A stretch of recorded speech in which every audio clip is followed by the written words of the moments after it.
In this lesson, we want to look at some of the special relationships formed by two parallel lines and a transversal. This first one is known as alternate angles, and it's characterized by a Z shape. We can think of them as zangles or Z angles. So, as you can see, the size of these looks the same. It turns out they are the same because these two lines are parallel. You can see this as I change the angle. I can change the angle from very small angle through to a larger angle, and you can see that relationship stays the same. Now there are two pairs of alternate angles. Here's one, and there's another pair on the other side.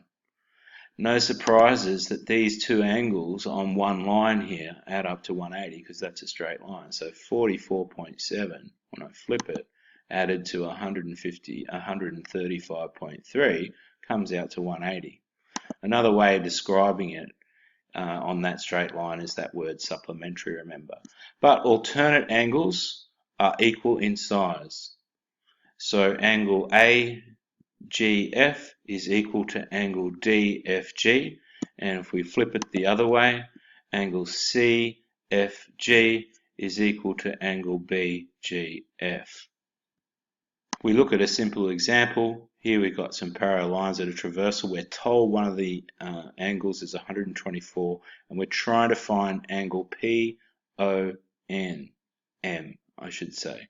Now this angle, JPO, is 124, and we can see this characteristic Z shape, and that means they are equal in size because they're on opposite sides of the Z in the corner there.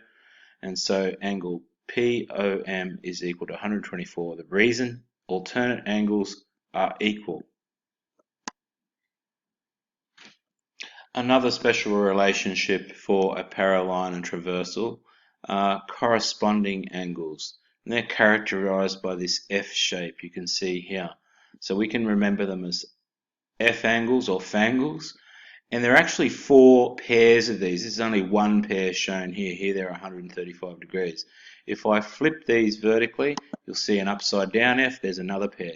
And no surprise that these add up, that 135 that we had before, and right next to it is a 45. That's because of the straight line there.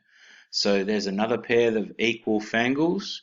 I can go back to where I was and I can flip them horizontally. There's the third pair, and flip them vertically gives me the fourth pair of corresponding angles, and they are equal in size.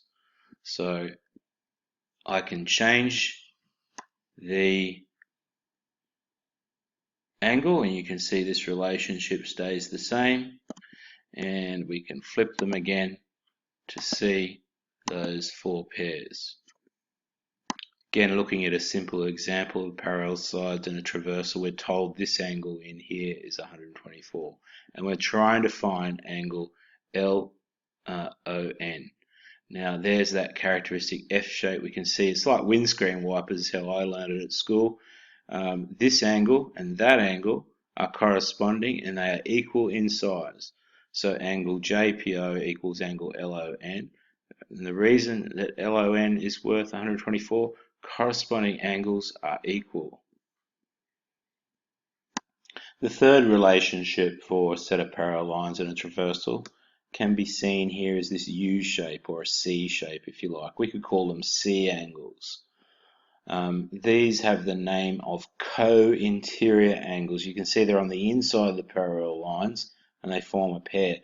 Quite clearly, in this case, they are not equal in size. They're usually not equal in size. We'll show you a case where they are in a moment.